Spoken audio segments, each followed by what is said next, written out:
कुंडली में गुरु ग्रह अगर अशुभ फल डाल रहा है तो ऐसे में आपको गाय की कैसे सेवा करनी चाहिए, जानते हैं पंडित जी से। पंडित जी बताइए कैसे करें सेवा। देखिए, बृहस्पति जो है ये जीवन और सुख का कारक ग्रह है। बृहस्पति किसका ग्रह है?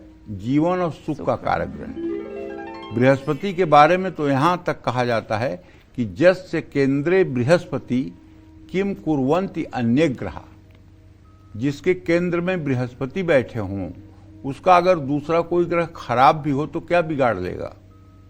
जैसे बृहस्पति अगर लग्न में बैठ जाए तो उसकी पूरी दृष्टि आपके पंचम भाव, सप्तम भाव और नवम भाव पर होगी।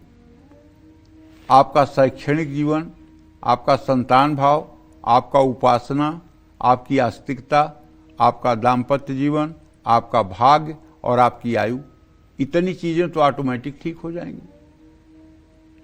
बृहस्पति केवल तृतीय भाव में, अगर मेष लग्न के अलावा कोई लग्न है और तृतीय भाव में बृहस्पति बैठा हुआ है तो ऐसा व्यक्ति अकारण बेचारा किसी से कोई मतलब भी ना रखे तब भी लोग उसके दुश्मन हो जाते हैं।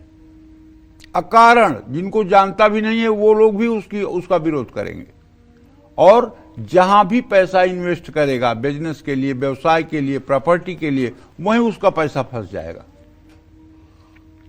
ऐसा आदमी पूरे जीवन बेवजह के संघर्षों में मरता है।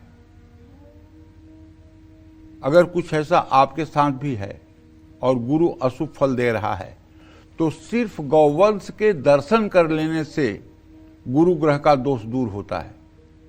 ऐसे लोगों को गुरु ग्रह को बल देने के लिए गाय के बाड़े या गौशाला में कुछ समय हर रोज या हफ्ते में एक बार जरूर जाना चाहिए। गाय गैया मैया की सेवा करनी चाहिए और गाय के प्रति अपने मन में एक बहुत अच्छा कंसेप्ट रखना चाहिए, एक बहुत अच्छा दृष्टिकोण रखना चाहिए। उन्हें जैसे अपने हृदय की धड़कन की तरह मानना चाहिए और देसी गायों की सेवा अगर होती रहे, और केवल गाय की सेवा नहीं, गौवंश की भी अगर सेवा करें, गाय के बछड़े की भी सेवा करें, सांड को भी अगर आप खिला पिला रहे हैं तो कोई बुराई नहीं है। किसी माता को आप सोने का मुकुट पहना दें और उसके बेटे को फांसी पर चढ़ा दें तो क्या उस मां का आशीर्वाद आपको मिलेगा? क्योंकि मां सबसे ज्यादा प्यार तो अपने बेटे को करती है।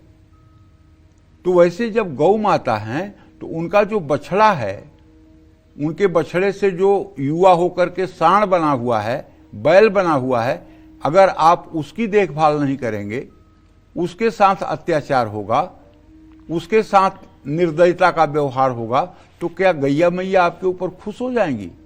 इसलिए संपूर्ण गौवंश की रक्षा होनी चाहिए और संपूर्ण गौवंश के प्रति हमारा अच्छा दृष्टिकोण होना चाहिए।